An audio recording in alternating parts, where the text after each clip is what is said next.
विपद संकेत उपरे देवी एवं भार्गवी नदीर जलस्तर बलंगाठारे भार्गवीर बन्या जल 11.25 उपरे प्रभावित होउछि। बलंगाठारे भार्गवी नदीर विपद संकेत 10.42 फुट रही। बाउरिया कोणठारे देवी नदी 5.08 फुट उपरे वर्तमान प्रभावित होउछि। बाउरिया कोणठारे देवी नदीर विपद संकेत 4.95 रही।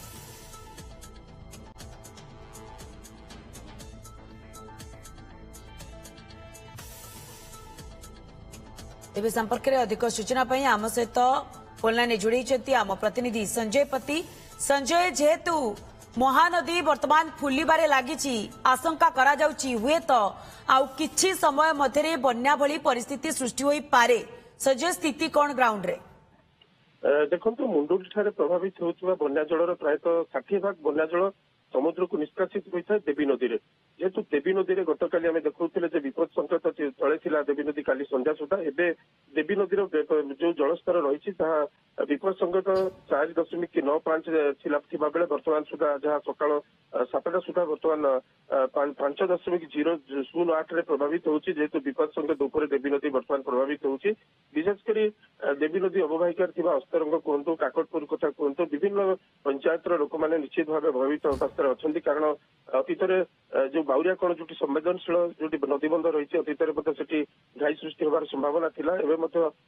जदि सरकार विभिन्न समय स्ट्रेंथेन कर बंध को स्ट्रेंथेन कर तेणु विभाग कर्तृपक्ष कहवा कथा कि कौन प्रभावित होवार आशंका ना कि जो मैंने नदी पठारे चाष करते विभिन्न प्रकार पनीपरिया चाष करते निश्चित भाव से क्षतिग्रस्त होती। सेमती कि पुरी जिलार अन्यतम सबुठ संवेदनशील नदी हूँ भार्गवी नदी, कुशपत्रा, धनुआ और विभिन्न नदी शाखा नदी जो गुड़ाक अच्छी छोट छोट नदी अच्छी से गुड़ाक फुलबार लगी। जमीक कि बलंगाठारे आपण जहाँ कहते जो विपद संकेत 10.42 थिबा बेले वर्तमान ऊपर प्रभावित होउछि 11.25 जलस्तर वर्तमान रही मीटर जलस्तर वर्तमान प्रभावित होउछि। निश्चित भार्गवी नदी अववाहिकार जो मैंने चाषी अच्छा जो मैंने लोक अच्छा अववाहिकार थिबा लोक मैंने प्रभावित अवस्था अच्छा। कारण प्रति वर्ष बन्या जल आसिले विशेषकर भार्गवी और देवी नदीर महानदी जो बन्या जल ये प्रभावित होता है।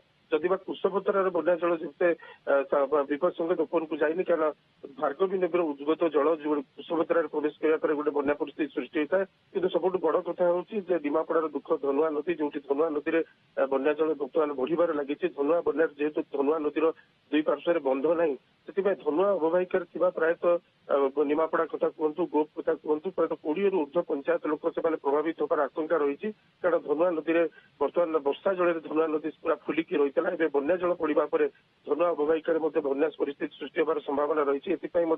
गतकाली संध्यारे उपमुख्यमंत्री प्रभात परिड़ा समीक्षा बैठक करते समस्त विभाग अधिकारी मान पूरा निर्देश देते किभली भाव बन्या परिस्थिति उपजिले सम्मुखीन करने समस्त अलर्ट रही निर्देश देते। सहित जलसंपद विभाग अधिकारी 24 घंटा अलर्ट रही विभिन्न बंध को जगी कुशभद्रा कथा कहतु भार्गवी कथा कहतु देवी नदीर विभिन्न स्थान में पेट्रोलिंग व्यवस्था कहपे जदि सूचना मिलूँ मुंडुली ठारे बन्या जल कमिबार लगी प्रायतः 7 ରୁ 8 लक्ष क्यूसेक पानी कमी प्रभावित बर्तमान होउछि। तो आशंका करा जाउछि जे बन्या जल निश्चित भाव जेहेतु मुंडुली कमी प्रायतः 6-7 घंटा भितर बन्या जल विभिन्न नदीर जलस्तर कमिबार संभावना रही। संजय, जमी आप सूचना दौरान आउ 6 ରୁ 7 घंटार अपेक्षा 6 ରୁ 7 घंटा भितर महानदीर जो सब शाखा नदी रही से शाखा नदी में वर्तमान जलस्तर बढ़िबार आशंका रही। जो स्थानीय अंचल जो बासिंदा माने रही जो मैंने तलिया अंचल में बसवास कर वर्तमान भय दिन काटुंट। स्थिति पर नजर रखि संजय, बहुत बहुत धन्यवाद आपंकर तमाम सूचना पाए।